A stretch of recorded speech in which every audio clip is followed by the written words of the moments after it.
शाम को 4 बजे से लेकर 7 बजे के बीच में शंकर और पार्वती के भ्रमण का समय रहता है। मेरे देवाधिदेव महादेव और माता पार्वती के भ्रमण का समय, भगवान शंकर पार्वती घूमने को निकले। इसलिए हमारा सनातन धर्म कहता है शाम के समय पर माताओं को झाड़ू नहीं लगाना चाहिए, शाम के समय पर माताओं को चूड़ी बिछिया नहीं बदलना चाहिए, शाम के समय पर माताओं को मांग में सिंदूरा नहीं भरना चाहिए, शाम के समय पर माताओं को बाल नहीं बांधना चाहिए, शाम के समय पर माताओं को चौखट पर नहीं बैठना चाहिए। उसका कारण क्या है? क्योंकि पार्वती जी ने भगवान भोलेनाथ जी से कहा था कि तुम मुझे रोज शाम के समय प्रदोष काल में भ्रमण के लिए लेकर जाते हो, मेरे लिए आज्ञा क्या है? शंकर भगवान ने कहा सुनो पार्वती, मंदिर के अंदर नंदी रहता है,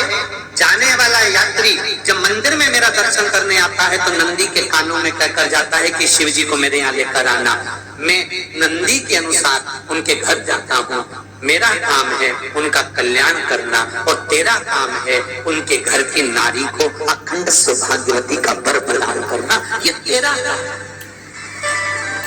तब पार्वती माता ने कहा अखंड सौभाग्यवती होने का वर मैं तो दे दूंगी, पर उस समय पर माताएं चूड़ी बदल रही होगी, हाथ से चूड़ी निकाल रही होगी तो मैं वर कैसे दे सकती हूँ, मांग भर रही होगी तो मैं वर कैसे दे सकती हूँ, उस समय पर चूड़ी बिछिया बदला जा रहा होगा तो मैं वर कैसे दे सकती हूँ, उस समय पर झाड़ू लग रही होगी तो मैं लक्ष्मी को वहां कैसे भेज सकती हूँ, आप बताओ। तो शंकर भगवान ने कहा प्रदोष का समय एक ऐसा समय होता है, शाम का समय ऐसा होता है जिस समय पर केवल शंकर और पार्वती की आराधना का समय होता है।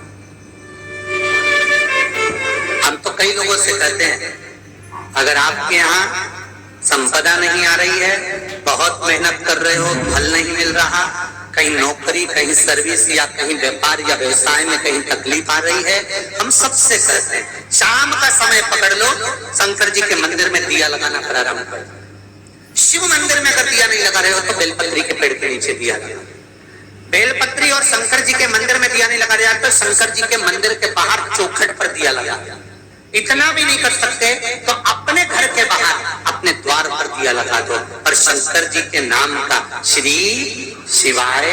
नमस्तुभ्यम बोलकर शंकर भगवान को याद कर कर अपनी कामना कर कर बाबा का स्मरण कर कर पंचाक्षर मंत्र नमः शिवाय, षडाक्षर मंत्र ओम नमः शिवाय, द्वादशाक्षर मंत्र ओम नमो भगवते वासुदेवाय, जो मंत्र तुमको याद है उसका स्मरण कर कर लक्ष्मी हो चाहे नारायण हो चाहे राम हो चाहे कृष्ण हो, स्मरण कर कर शाम के समय बाहर दिया लगा दो, दरवाजे के पास लगा दो, कुछ सुनेगा जरूर, आएगा तो उसका वेलकम जरूर होगा और वो कुछ लेकर जरूर जाएगा। नियम तो बनाओ, उसकी चौखट पर जाकर कहना होगा।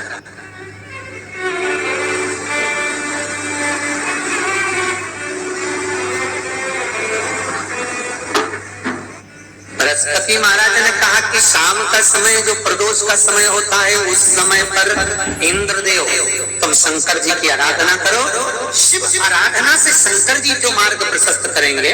शिव आराधना से जो शंकर जी कहेंगे वो तुम करना, ठीक है?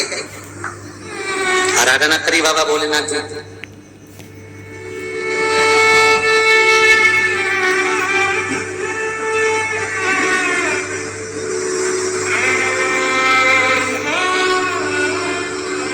मालूम नहीं था इंद्रदेव को।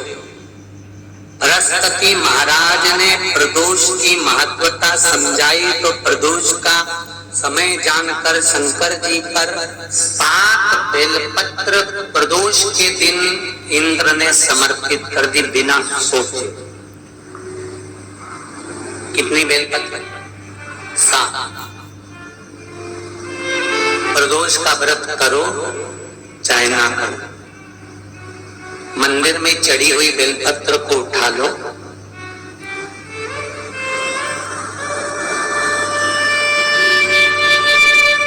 बेलपत्र का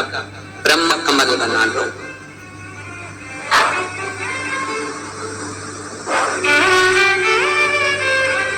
ब्रह्म कमल का मतलब होता है डंडी बीच में रहे, आसपास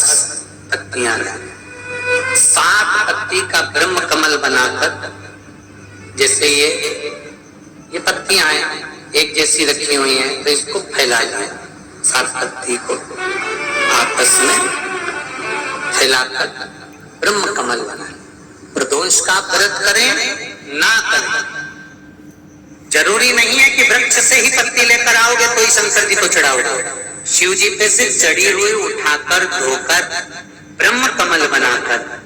बाबा से विनय कर कर, हे प्रभु आज मैं इस काम के लिए जा रहा हूं, बाबा मेरा यह कार्य है, बोलकर श्री शिवाय नमस्तुभ्यम बोलकर शिवलिंग पर समर्पित कर दो। दिन भर के प्रदोष व्रत का फल बाबा एक बेलपत्री समर्पित करने पर ही प्रदान कर देता है। शिव प्रदोष व्रत कर रहे हो उससे बढ़कर कोई प्रसन्नता नहीं, पर नहीं कर रहे तो प्रदोष के दिन या 12 महीने शिवरात्रि आती है, जब जब जिस महीने में जो प्रदोष पड़े तो पड़ा करे। जब प्रदोष पड़े बन सके 1 बेलपत्र, बन सके 5 बेलपत्र, शमी पत्र, हरे मूंग, हरा मूंग, बेलपत्र, एक कलश के अंदर थोड़ा सा पानी लेकर 1 बेलपत्र, हरा मूंग, शमी पत्र डालकर और उसमें थोड़ा सा गुड़ डालकर